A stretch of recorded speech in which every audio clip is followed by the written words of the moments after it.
bonjour. J'ai l'immense plaisir d'avoir avec moi le docteur Vincent Algalarando, qui est cardiologue à l'hôpital Bichat. Mais vous êtes également expert dans l'amylose. Alors, ATTRACT a été donc une des études phares de l'ESC 2018 et a introduit le tafamidis dans le traitement de l'amylose à transthyrétine. Mais la transplantation hépatique est aussi en fait une des lignes de traitement possibles. Alors, est-ce que vous pouvez nous redire ce qu'est le tafamidis?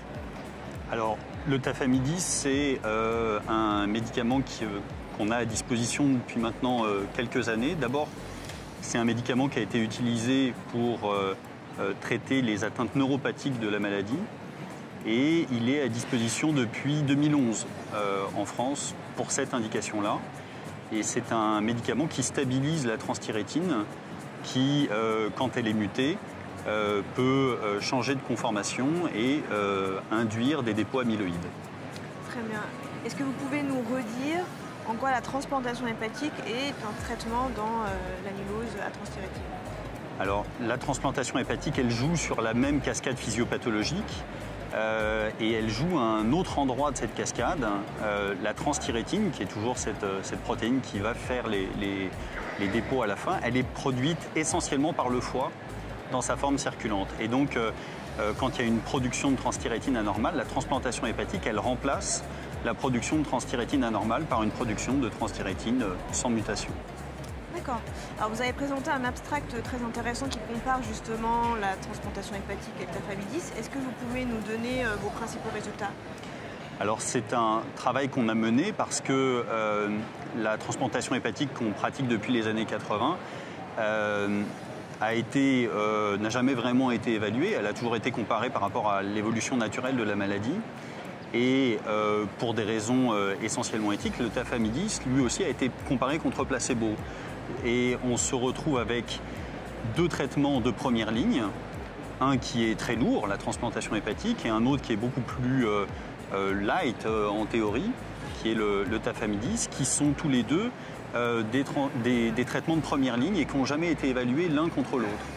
Et donc dans notre étude, on a appareillé des patients qui avaient reçu soit une transplantation hépatique, soit du tafamidis comme première ligne de traitement.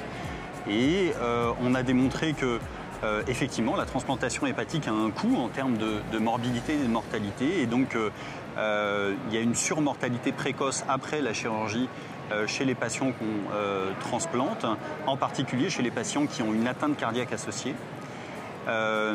Ceci étant, une fois que la transplantation est réalisée, on s'est rendu compte que chez les patients qui étaient transplantés, il y avait une évolution des symptômes neurologiques qui étaient plus lentes chez les patients qui avaient reçu une transplantation que chez les patients qui avaient eu du tafamidis comme première ligne de traitement.